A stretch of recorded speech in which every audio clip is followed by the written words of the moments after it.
Hello everyone, I am पूजा।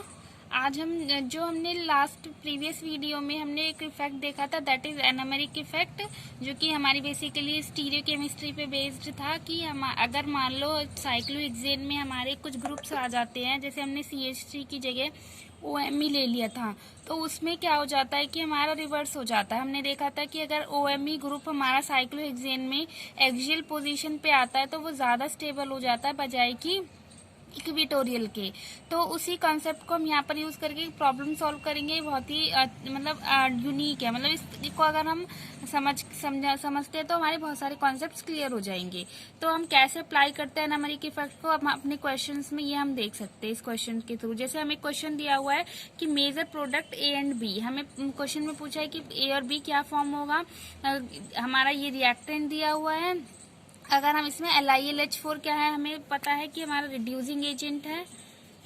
इसको अगर हम ऐड करते हैं तो हमारा A बनेगा और A क्या है वो हमें बताना है। फिर हम फर्दर उसमें MCPBA, दैट इज ये क्या है, हमारा ऑक्सीडेशन शो करता है, दैट इज इपॉक्सीडेशन। तो हमारा इसमें जब हम इपॉक्सीडेशन कराएंगे जो भी प्रोडक्ट A बनेगा तो हमारा B प्रोडक्ट क्या होगा ये हमें बताना है। तो A और B हम यहाँ पर देखेंगे किस तरीके से फॉर्म होगा।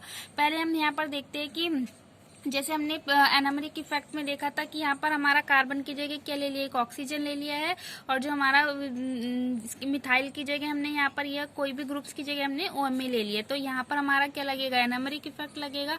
अब हम इसको इसकी 3D रिप्रेजेंटेशन यानी हाफ चेयर फॉर्म में बना करके देखते हैं किस तरीके से एनामेरिक इफेक्ट लगता है। अगर हम यहाँ पर इसकी हाफ चेयर फॉर्म बनाते हैं तो इस तरीके से होता है। और हमारा क्या है, क्योंकि हमें पता है कि जो OMe होता है एनामेरिक इफेक्ट के अकॉर्डिंग वो हमारा एक्सियल पोजीशन पे ज्यादा स्टेबल होता है। तो हमारा ये क्या होता है, सूडो एक्सियल पोजीशन होती है। साइक्लोहेक्सेन की जो चेयर फॉर्म होती है उसमें हमारी ये सूडो एक्सियल होती है, मतलब कि एक्सियल पोजीशन तो नहीं है बट सिमिलर है, तो इसीलिए उसको हम क्या बोल देते हैं, सूडो एक्सियल है। That is not axial but हम कंसिडर कर रहे हैं that is pseudo axial position. तो हमारी क्या है, ये यहाँ पर जो OMe ग्रुप आ जाएगा वो एक्सियल पोजीशन पे आ जाएगा, और Me यहाँ पर डॉटेड लाइन से दिखाया हुआ है यानी ये डाउन साइड है। तो यहाँ पर हमारा ये क्या आ जाएगा, डाउन साइड आ जाएगा। और हमें पता है कि जो ये क्या करता है, हिंड्रेंस क्रिएट करता है, मतलब 1,3 डाइएक्सियल इंटरेक्शन शो करता है, इसलिए हम इसको डाउन साइड दिखाएंगे और इक्विटोरियल पोजीशन पे प्रीफर रखेंगे इसको। और हमारा ऑक्सीजन इसके एडजेसेंट में यानी कि डबल बॉन्ड और कार्बोनिल को हमने इस तरीके से दिखा दिया। तो ये हमारी हो गई क्या, हाफ चेयर फॉर्म की हम इसको कैसे 3D में रिप्रेजेंट करते हैं। अब हमारा क्या है, जो रिएजेंट दिया हुआ है वो LiLH4 है। तो ये हमारा क्या करता है, रिडक्शन शो करता है, यानी बेसिकली इसमें क्या होगा, H- आएगा। तो ये हाइड्राइड अटैक करवाता है इसमें। तो हाइड्राइड जो हमें ये पॉइंट याद रखना है कि जितने भी इलेक्ट्रोफाइल और न्यूक्लियोफाइल होते हैं किसमें, चेयर फॉर्म में वो कहाँ अटैक करते हैं जनरली, हम जो इसकी एल्कीन की जो चेयर फॉर्म होती है वो वहां पर कहाँ अटैक करना प्रीफर करते हैं, एक्सियल पोजीशन पे ही जनरली वो अटैक करते हैं। ये एक इम्पॉर्टेंट कॉन्सेप्ट है, इसको हम बाद में देखेंगे ऐसा क्यों होता है। अभी हम इतना समझ लेते हैं कि जो इलेक्ट्रोफाइल और न्यूक्लियोफाइल जनरली कहाँ अटैक करना पसंद करते हैं, प्रीफर करते हैं, वो एक्सियल पोजिशन पे अटैक करते हैं चेयर फॉर्म में। तो अगर हम यहाँ पर देखें तो ये इस तरीके से यानी, और इसकी रिएक्शन कहाँ होती है, हमारे कार्बोनिल्स पे होती है। तो H- हमारा कहाँ अटैक करेगा, H- हमारा एक्सियल पोजीशन पे आएगा, तो एक्सियल पोजीशन पे अटैक करेगा यानी यहाँ पर इस साइड से अटैक करेगा, और OH को कहाँ ले जाएगा, वो इक्विटोरियल पोजीशन पे ले जाएगा। जब हमारा OH इक्विटोरियल यानी H हमारा कहाँ पर आ गया, एक्सियल पोजीशन पे आ गया। तो इस तरीके से हमारे ये हो गया।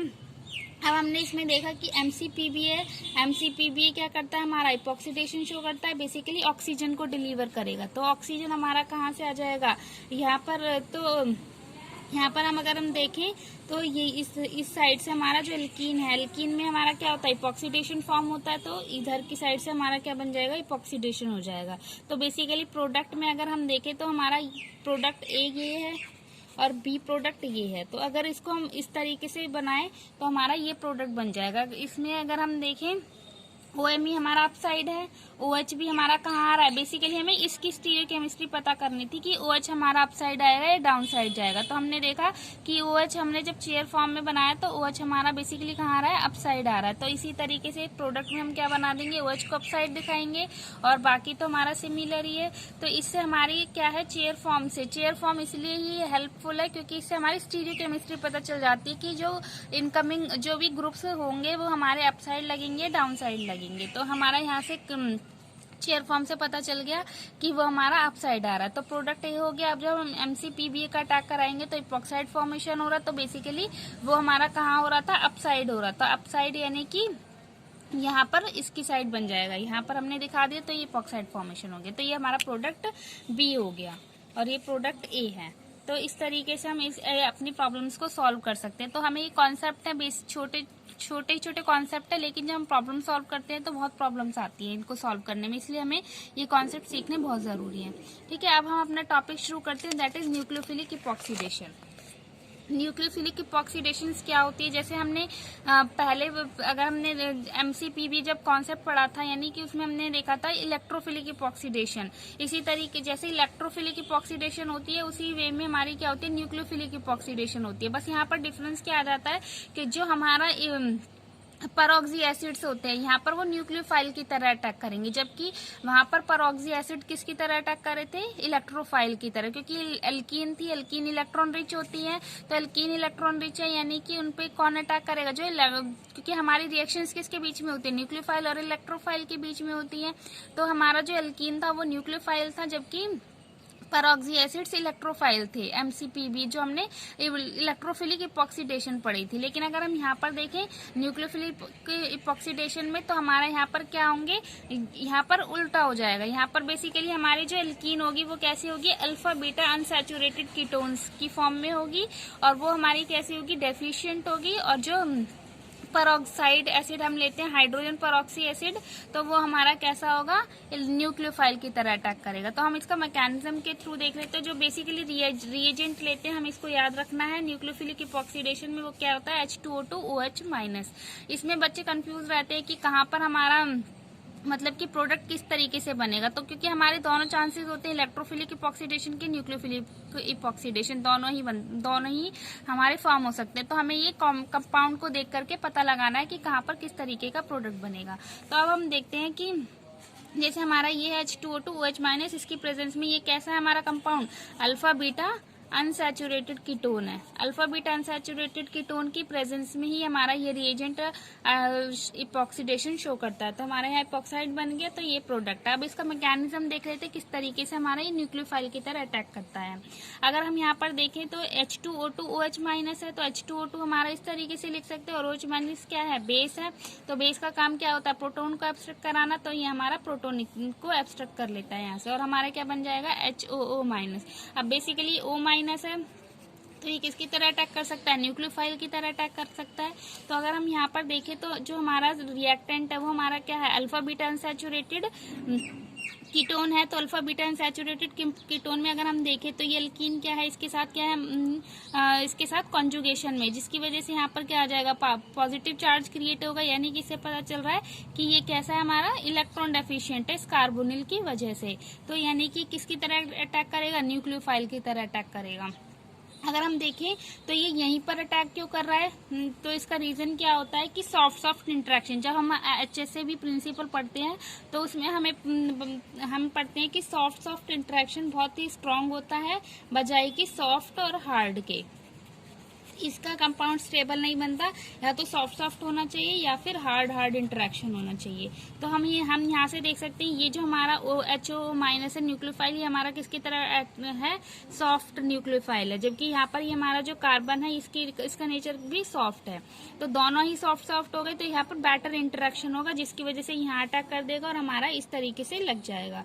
तो ये हमारा O-, जब यहाँ अटैक करेगा तो डबल बॉन्ड यहाँ शिफ्ट होगा और O के इलेक्ट्रॉन यहाँ शिफ्ट हो जाएंगे, तो O- बन जाएगा। ये स्पीसीज बन गई।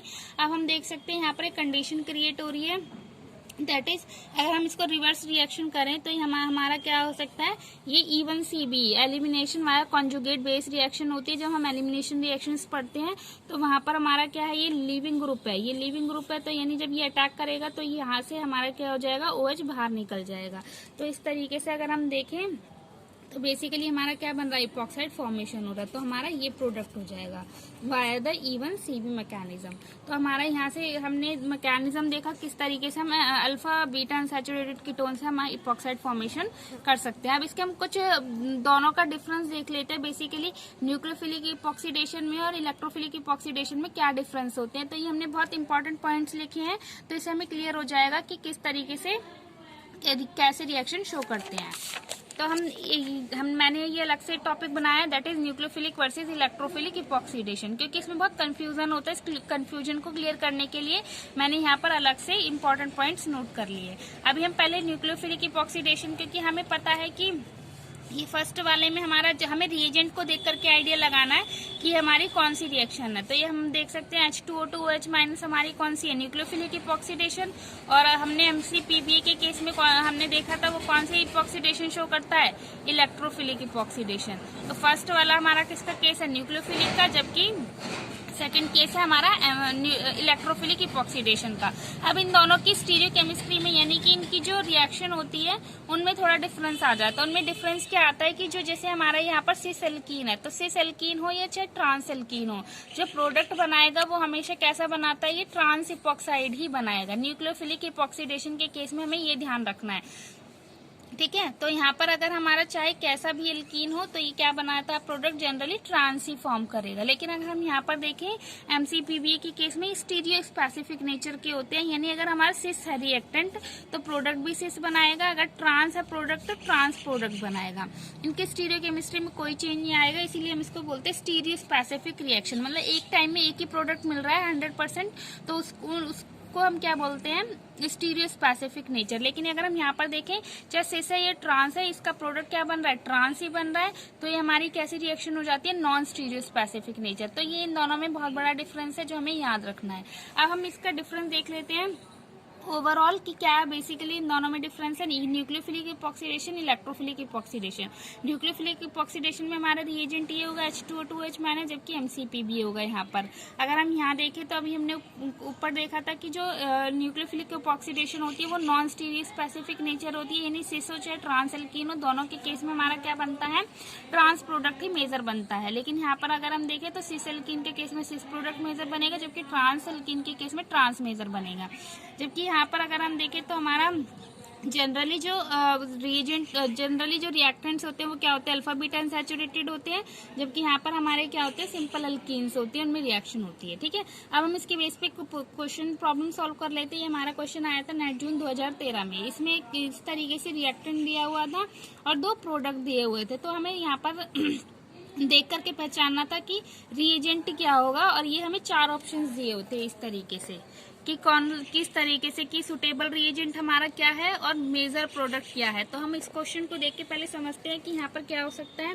तो अगर यहाँ देखें इन दोनों में, तो ये हमारा क्या है, कैसा है, अल्फा बीटा अनसैचुरेटेड कीटोन है ना, और ये हमारा सिंपल एल्कीन है। तो यहाँ जो इपॉक्साइड फॉर्मेशन है, अगर हम क्वेश्चन को देखें तो इपॉक्साइड फॉर्मेशन हमारे इस वाले उस पे हुई है, ना कि यहाँ पर कोई रिएक्शन नहीं हुई है।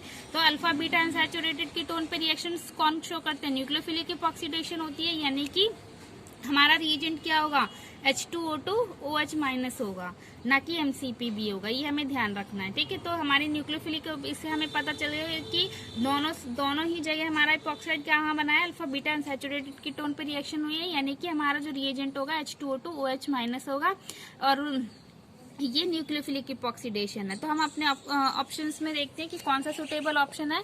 अगर हम 4th ऑप्शन देखें तो इसमें हमें दे रखा है suitable reagent is H2O2 NaOH and A is the major product. हाँ, तो हमें पता है कि MCPBA तो हो नहीं सकता, क्योंकि ये हमने देखा अभी न्यूक्लियोफिलिक इपॉक्सीडेशन है, तो MCPBA जहाँ पर वो तो ऑप्शन गलत हो जाएंगे। तो हमारा बच्चा ऑप्शन ये C और D, यही 2 हो सकते हैं। लेकिन अब इसमें एक में बोला है B मेजर प्रोडक्ट है, जबकि D में बोला है A मेजर प्रोडक्ट है। तो हम इसको क्लियर करते हैं कि हमारा डी ऑप्शन ही क्यों बना, यानी ए ही मेजर क्यों बना। अगर हम इसमें देखें क्वेश्चन में अपने कि यहाँ पर हमारा क्या है, ये डाउन साइड बन रहा है, डाउन साइड बन रहा है तो इपॉक्साइड कहाँ बनेगी, क्योंकि हिंड्रेंस को अवॉइड करता है, तो यानी डाउन साइड है ये ग्रुप, बल्कि ग्रुप, तो हमारा जो इपॉक्साइड फॉर्मेशन होगी वो कहाँ से होगी, अपसाइड से होगी, यानी अपसाइड प्रोडक्ट फॉर्म करेगा, यानी तो इसीलिए हमारा ए मेजर बनेगा ना कि बी मेजर बनेगा, ये हमारा माइनर बनेगा।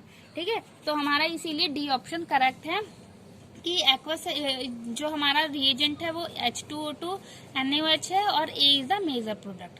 ठीक है गाइस, तो इसको आप थोड़ा ध्यान से देखिएगा, ये बहुत ही इंपॉर्टेंट टॉपिक है। इसमें हमारा इसी तरीके से नेक्स्ट क्वेश्चन देख लीजिएगा। अगर इसमें कोई प्रॉब्लम है तो आप हमें कमेंट बॉक्स में बता सकते हैं और फिर हम इसको डिस्कस कर सकते हैं। तो इस क्वेश्चन को आप देख लीजिए, बहुत ही इजी है, जिस तरीके से हमने क्वेश्चन सॉल्व किया उसी तरीके से ये क्वेश्चन है। ठीक है, thank you everyone, please like share and subscribe.